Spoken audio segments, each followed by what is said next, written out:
ասում է նախաբանը, հա, որտեղ ըստ էության դուք երկում եք, որ դա Ադրբեջանի պահանջով չի արվում, բայց ձեր ընդդիմախոսները նշում են, որ հենց իրենց պահանջով է արվում եւ այդ համշտապությունը կապված է դրա հետ, հասել եք այդ որոշմանը, թե նախաբանում կապության հռչակագրի փոփոխում։ Այս պահին նախաբանի փոփոխության հարց չի քննարկվում։ Բայց ինչպիսին է անձամբ ձեր դիրքորոշումը, այ որպես մասնագետ, պարոն Դատունց,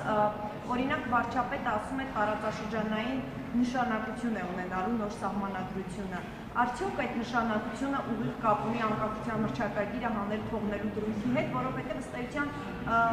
այդտեղ է նաև այդ տարածաշրջանային նշանակության օրակարգը, այսպես ասած, քննարկում կամ քննարկելի դա։ Կարծում եմ, եթե իրավական տեսանկյունից ենք նայում, Սահմանադրական դատարանը իր վերջին որոշման մեջ այս հարցին պատասխան տվել է, հաշվի առնելով այն հանգամանքը, որ եղել է մեկնաբանություն, որ անկախության հռչակագրի դրույթները որևէ կերպ չեն խանգարում Սահմանադրության մեկնաբանության կիրառությանը, իսկ քաղաքական առումով կարծում եմ, ես ճիշտ չեմ համարի իհարկե մեկնաբանել վարչապետի խոսքերը, բայց կարծում եմ խոսքը գնում է նրա մասին, որ մենք պետք է ունենանք սահմանադրություն, որը որևէ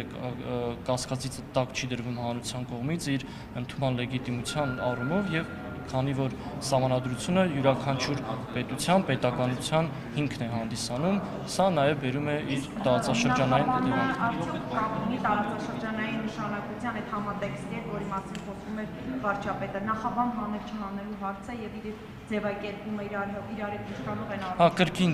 ես